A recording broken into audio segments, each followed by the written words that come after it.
our Rural Ireland special. I'm joined now by rural activist Pádraig O'Connell, journalist Michael Clifford and Labour Senator for Galway East, Lorraine Higgins. Welcome to you all.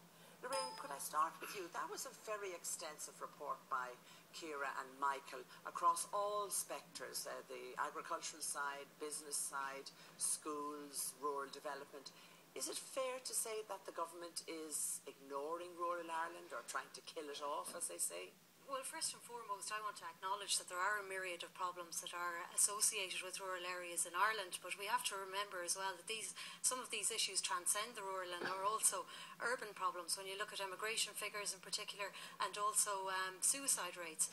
But I do acknowledge that there are some difficulties. There are a myriad of issues relating to rural Ireland in particular. We see the situation with rural depopulation at the moment. Farm incomes have dropped considerably. We have a huge fall off in the number of people involved in the construction industry, which was a major industry during the boom. But I don't think it's fair to say that the government are doing nothing about it. I mean, we only have to look and see what Minister Phil Hogan did in recent weeks with regard to the initiation of this commission for economic development in rural areas. And this will be a commission that will travel throughout Ireland.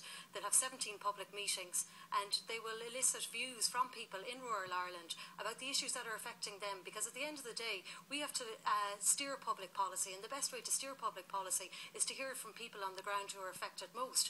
But also, going on from that, the government as well have been quite positive in the way that they've dealt with, say for instance, post offices in Ireland, and what Minister Pat Rabbitte has done.